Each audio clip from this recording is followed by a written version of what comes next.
Everyone just hit continue. If a little button popped up that said it's being recorded, make sure you hit continue or you won't hear the rest of it. So my name is Mrs. Brodicum. I am the school counselor for students' last names A through E. This is my 5th year at Whetstone. Love it. And I'm so excited at the prospect of you joining us next year. Hi, I'm Ms. Schwab. I have students with last names F through L.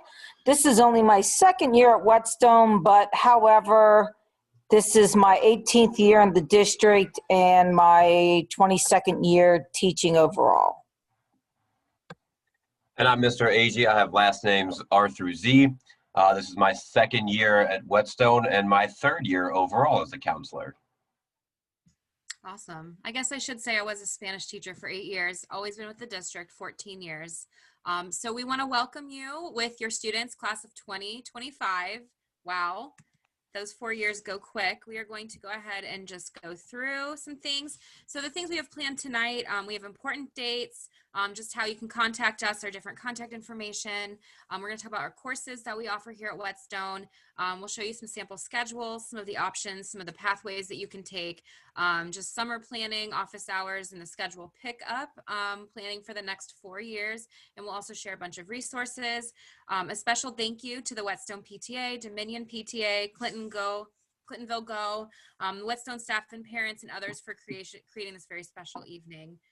We're really honored to be a part of this. So here is our information. We have 4 counselors and we have the honor of being able to be divided up by last name. So we will stay with your student for the next 4 years when they attend Whetstone. So that is our divide there. That is our office phone. Right now, email is the best thing ever. So we proudly say we are always an email away. So at this point, always, we just say email us if you're not sure, if you have a question. We get back to you usually within 24 hours, if not sooner. We're really happy to answer questions that you might have. We also have a website here as well, and we've been using Google Classroom. So as the school counselors, we are here to support students, families, community members, and school staff. And we work at, 3 basic things. The academic success, of course, also that emotional and social wellness, and then college and career planning. Throughout the year, we plan different events, different activities, different things, interacting with students just to make sure we hit all 3 of those that go with the American School Counselor Association. We all do have master's degrees and are licensed by ODE. We love getting into classrooms. We love getting to meet students. We do this job because we love to get to know students, and we love just to help support them get where they want to go, right? I mean, I think these 4 years are so important as they figure out more like who they are and what they want to be as they grow up, as they go into the world. And it is our joy to just come alongside them and help foster that growth and help them figure out where they're going to go next. Because these 4 years do go quickly, and it is so important to us that we can help just foster that in them. We also have some more staff that aren't here right now, but also amazing people. We have Mr. Eagle, our internship coordinator. We will be talking about those volunteer hours. Mrs. Uniac does I Know I Can, and she will help when we get to that college planning, that senior year especially, but even junior year, in scholarships and even filling out that FAFSA for the financial aid for college. And Miss Polson is our school social worker as well. And then some important dates to remember. We have the lottery applications. All of the applications are open all through the parent portal. The selective date deadline, the due date is January 29th. And then our regular deadline is due by February 26th. And this website here that we've posted has all of the information. And if you need help getting into the parent portal, you should definitely reach out to the school so you can get that's where all the grades are. It's also where you will do the lottery applications. We also are looking at just next year. It's kind of hard to imagine looking at next year, but we are already in the planning stage here. So CCP is going on. We have, I think the next one I want to say is January 20th. There are virtual sessions going on. That's where the students would take college courses. So that application process, there are different events you need to attend one so you can get that information.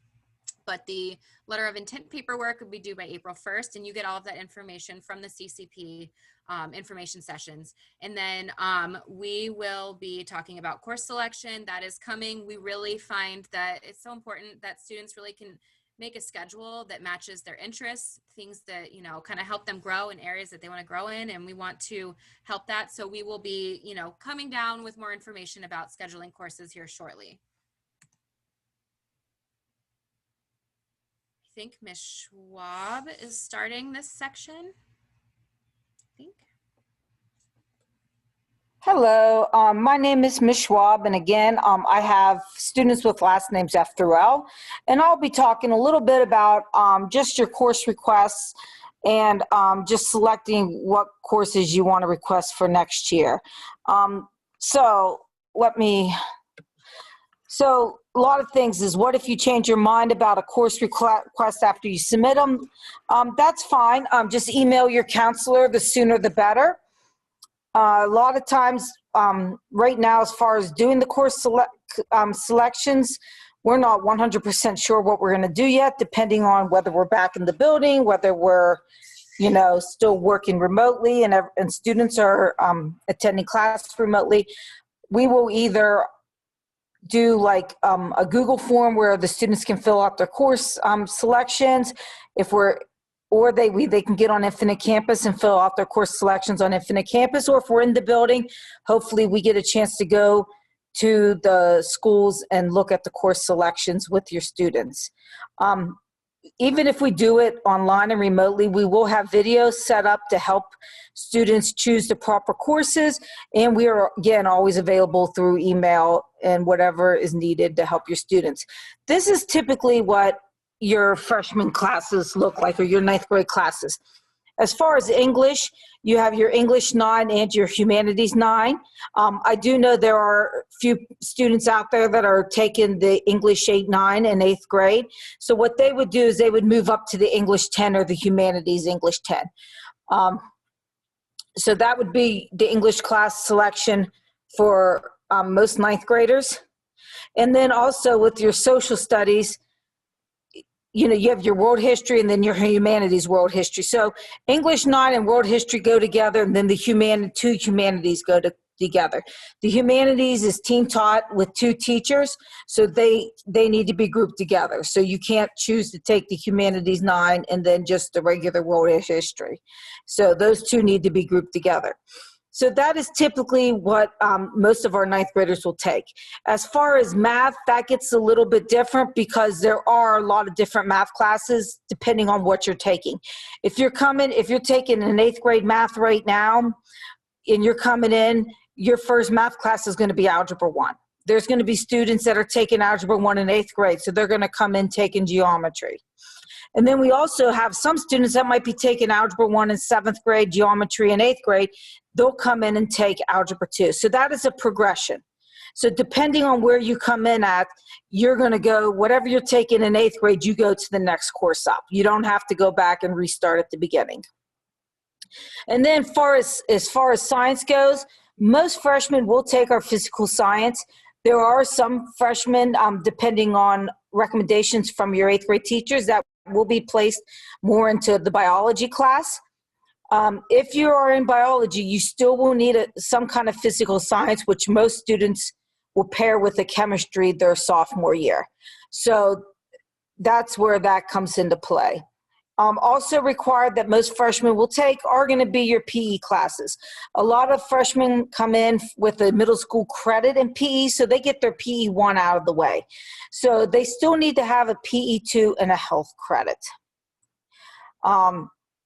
As far as a physical education waiver, you can get a waiver if you participate in 2 years of a sport or 2 years of the marching band. So that has to be filled out after the participation. So after they participate in 2 years of a program, which is a sport or a marching band, we can't fill out a PE waiver. So if your student is someone that's in marching band or plays a sport, you know, when you're doing course selections, that's something you can just discuss with us and we can keep on the back burner till they finish so we can fill in the PE waiver. They will still have to take the health credit. The PE waiver will not waive the health credit. Okay, go ahead.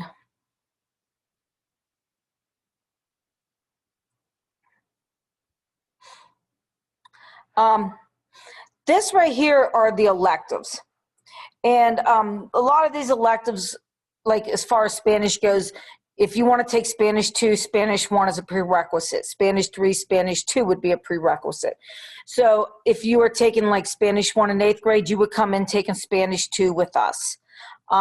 So these are what our electives are, and I think it was asked in the opening session, what are our foreign languages? So we do have Spanish 1 through 5, French 1 through 5, and American Sign Language 1, 2, and 3, and a CCP class in American Sign Language. As far as our music department, we have beginning instrumental music. With the beginning instrumental music, you don't need to know a lot about playing an instrument. That's where that class is going to teach you more about playing instruments.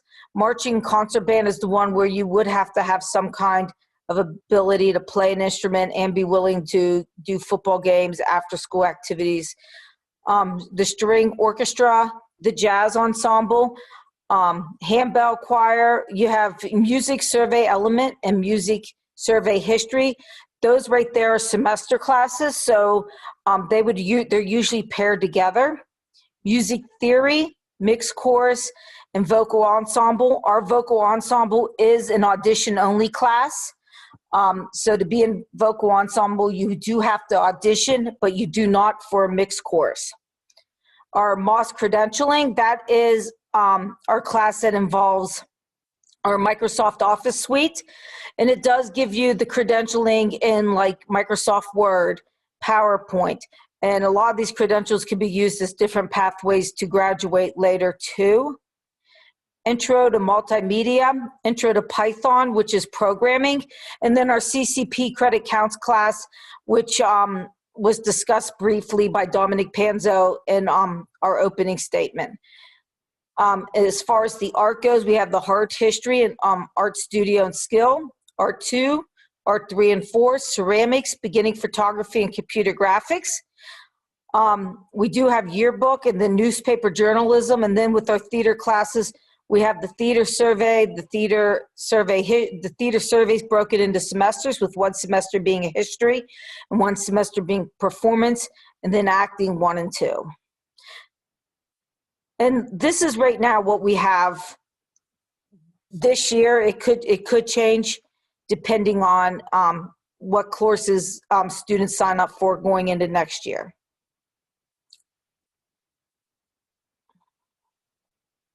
So, I think, okay. was that, I mean, you can keep going if you want. No, go ahead. I didn't have the slide numbers on the bottom of my screen, so I wasn't sure. That's okay. I think this one's in mine. So some people who are trying to envision what their schedule is supposed to look like, or what types of classes they're going to be looking for, it kind of helps to envision it this way, that there are 7 essentially class periods. We have 8 periods a day. One of them is allocated for lunch. So you have 7 other times for class. So everyone's going to get an English. Everyone's going to get a social studies. Everyone's getting a math. Everyone's getting a science.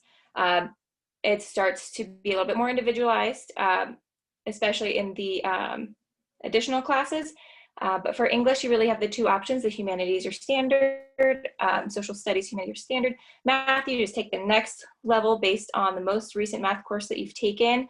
I know sometimes we have families really concerned that their student maybe is taking a math 3 or an algebra 2, and worried that their student will have to retake a math class, and that's not the case. As long as they're earning high school credit for the previous math classes, we'll just put them in whatever the next level is, and if needed, we can always collaborate with our math department or whatever curriculum content area we have questions about.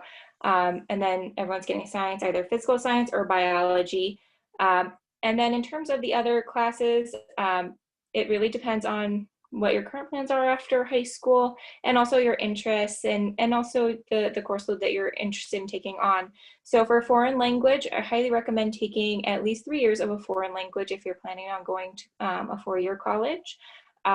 So a lot of freshmen do start off taking a foreign language. However, if you got maybe like a C or lower in your English class in 8th grade, or if you've struggled with foreign languages in the past, it's okay to wait a year until you have built up some of those skills.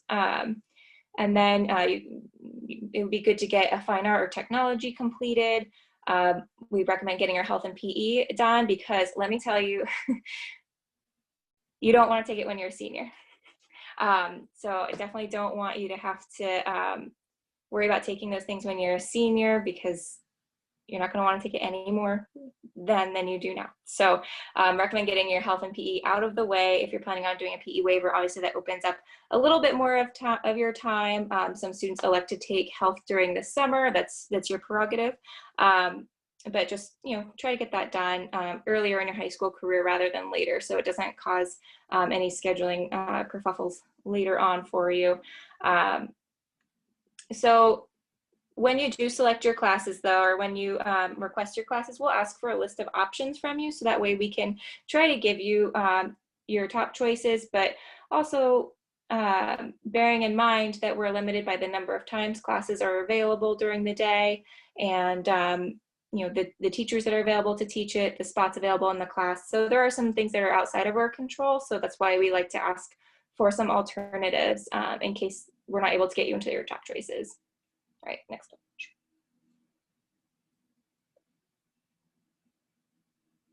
See, so I know these dates are a little bit old on some of these schedules, but it still is a really good comparison between different types of schedules that we see. All of the schedules we're about to look at are perfectly acceptable, great schedules that will get you on a path towards college or towards career, whatever it is. They're all perfectly reasonable freshman schedules, just depending on interest and level in each class. So this student A, we can see we have English 9, Sign Language 1, an Exploring Computer Science course, which that is an older course title, but basically technology, Math 1, and then later on Physical Science, Modern World History, and then they're getting their PE done and out of the way.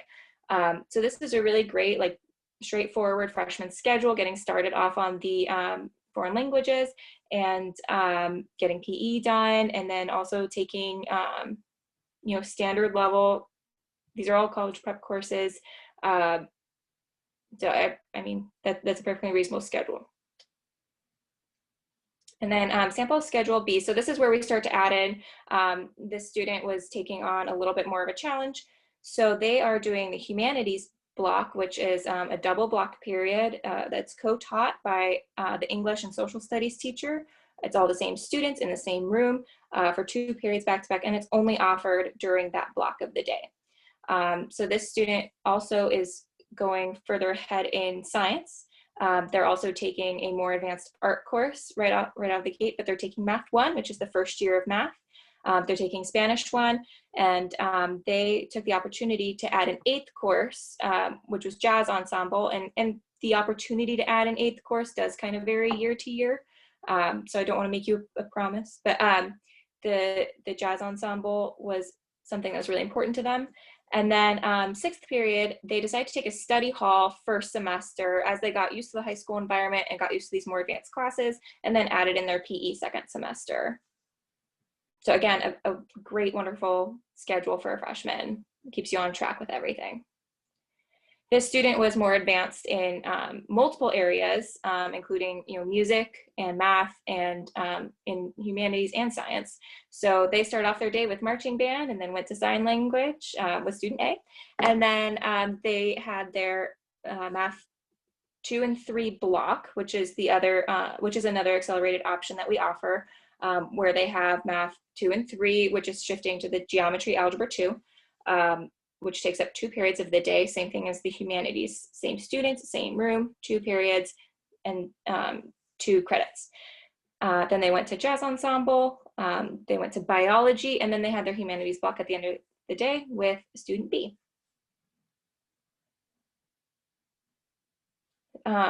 So just kind of like a brief overview of graduation requirements. All this information is going to be online as well, but the biggest things we just want to go over, you do have to have 4 credits of English, which is English 9, 10, 11, and 12, 4 credits of math, which is algebra 1, geometry, algebra 2, and an additional math, typically pre-calculus or quantitative reasoning. Some students take college credit plus math. Social studies would be you have to take world history, you have to take American history and government. For sciences, this one has it laid out as physical science, biology, advanced science, but it's perfectly fine to do biology and then a chemistry as your physical science, and then your advanced science. The academic elective is an additional science or social studies, but if you're planning on going to a four-year college, we strongly recommend doing one of each. It's definitely preferable to carry on with all of your core classes all 4 years of high school, above and beyond the graduation requirements. And then PE is 2 semesters, PE 1 and 2, semester of health, 1 year of fine arts, 1 year of technology, and then 3 general electives. And that includes, foreign language, additional fine arts that you've taken, anything above and beyond the requirements already mentioned. And then the last requirement, which is currently blocked by all of the videos, is internship, which is 120 hours of volunteer and or work service hours. There are testing requirements as well for graduation, which I don't want to dive too deep into the testing requirements because I feel like that's an entire session in and of itself. The biggest things to know is that you need to take the AIR tests, earn proficient or competent scores in English 2 and Math 1 or Algebra 1. And then after that, then you have to meet the requirements for 2 of these diploma seals at the bottom, which again could be another session. You have to have at least 1 state seal, and you can have the second seal can either be state or a local seal, which you have listed there. But let's see, let me check the chat. Are there any questions that have been in the chat that that hasn't been answered yet? The only question so far, Ms. Brodigan, and I haven't been at Whetstone long enough to truly know, is when you're looking at the upper level mixed ensemble class, are freshmen allowed to try out for that class also? They are. You just have to reach out to Ms. McAllister, and usually she actually receives a list, especially from Dominion and a couple of our other more common feeder schools. She'll get a list frequently from the previous teachers, from the previous choir teachers. So we'll use that list. And then if you're not able to get on that list for whatever reason through your middle school teacher, then they can go through Ms. McAllister to audition.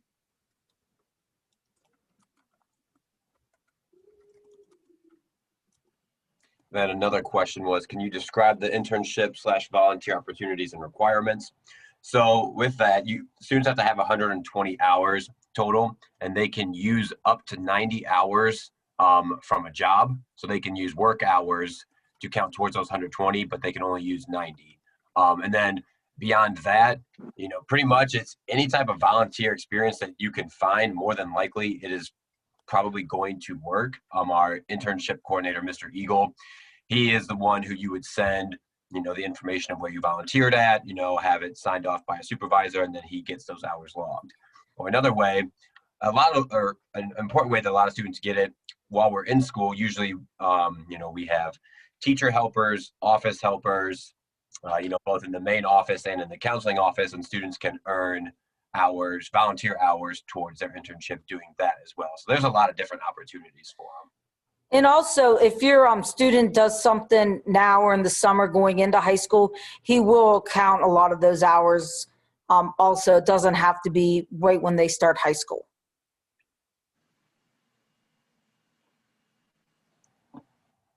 And let's see, Jill has a question about freshmen have either the option of doing English or the humanities, social science 2-period block, and the choice isn't based on a prior track, but they need to apply for the H/O. So no, they do not need to apply for that humanities track. And no, it is not based on a prior track. Students can decide if they want to try it or not. We do recommend having an A or a strong B in your English and social studies in 8th grade. It is heavily project-based and does involve a lot of self-management skills.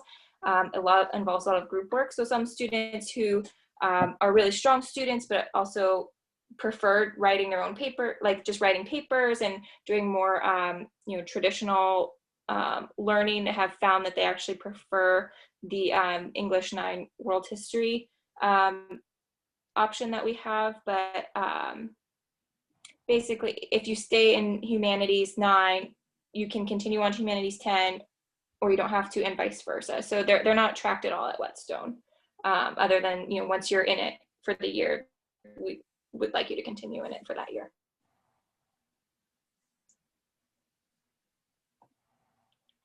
Glad that helps. I so wish we were in person. Like, this is usually such like a fun, like, face-to-face event where we can just like have a really great like conversation. And I so look forward to getting to meet you guys in person whenever it's safe to do so. But just we are so excited for you guys to be coming up. Let's see. Am I doing diploma types, or? I'll take over now, Ms. Prodigum. Okay. So the different diploma options. So the diploma of graduation, students must earn the 22 credits in everything that Ms. Prodigum had just gone over on the previous slide. And then we have the diploma with honors. And there are 3 different types of those that I'll go a little bit more in depth in on the next slide. And then there's also the diploma of distinction, where students need to earn 24 credits total, and then also have 4 credits in science and 3 credits in the same world language as well. And then there's also the certification of specialization, where students have to earn 5 credits in any specific area. So if they had 5 credits in math, they would have a certification of specialization in mathematics, or if it was in the fine arts, science, social studies, etc. And then there is the certification of college prep, which is meeting all of the credits or the requirements of Columbus City Schools diploma of graduation, along with having 2 credits in the same world language.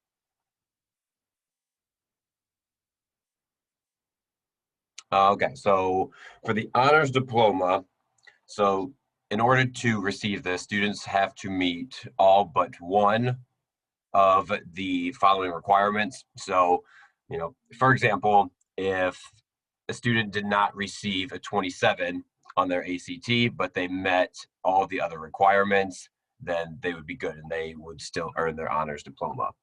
But the requirements for that is they need 4 units of English, 4 units of mathematics, 4 units of science, with 2 of them being advanced sciences, 4 units of social studies, 3 units of foreign language, which needs to be 3 of the same or 2 units of different languages.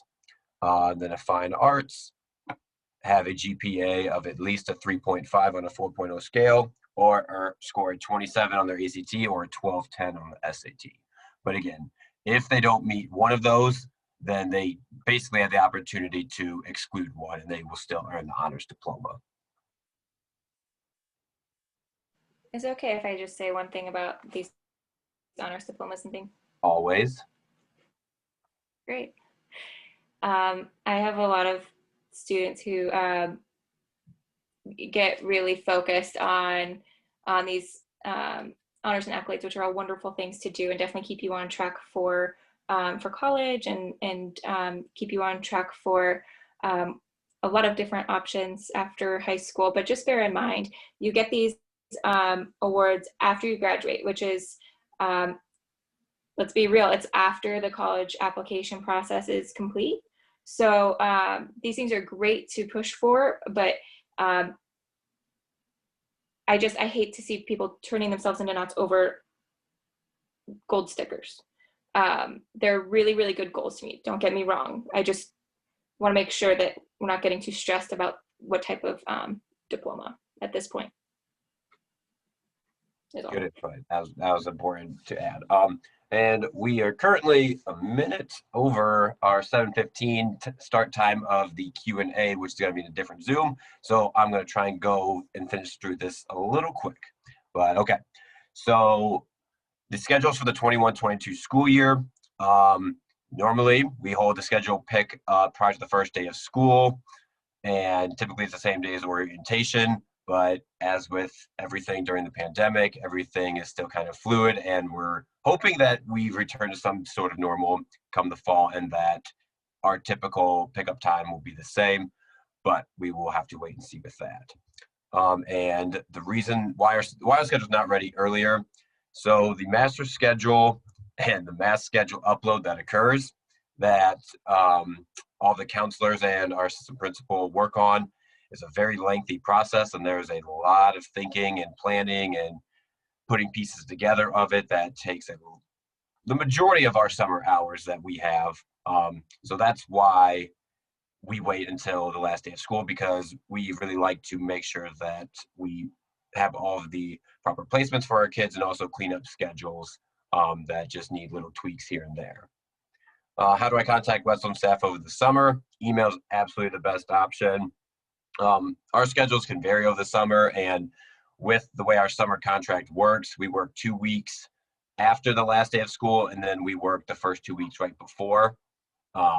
So those are the best times to email us, and we'll when we have the exact dates for that, we put that up like in an away message, just so if you do try to email us, we'll have an away message with a lot of information as well.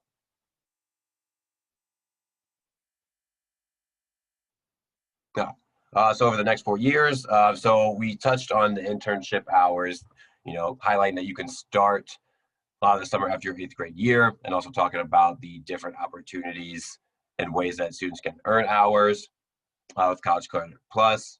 Just make sure that you have, well, one, that you attend the information meetings, and that you have good discussions with your students about everything that it entails, and making sure that they're ready, and also communicating with your students' counselors to make sure that we have their placement, or we properly place them. For Whetstone News, following the Braves Bulletin is a great way to keep updated with everything. Attending summer camps.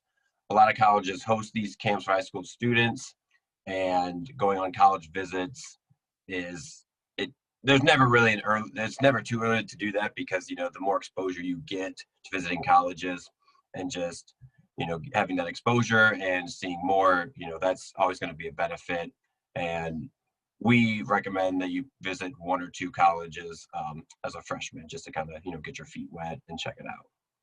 The graduation planner, that's what we use for long-term plan of courses. That's kind of our Bible with all of our students. We would absolutely be lost without those, and that's also how we communicate with students of where they stand, and what we use to plan their schedule for the each respective year. And then Remind and Google Classroom are a great way to stay updated with all of our great counseling updates. And here's just a list of a lot of helpful resources where, again, this will all be available to you when we publish the recording, and we publish these slides as well for you all.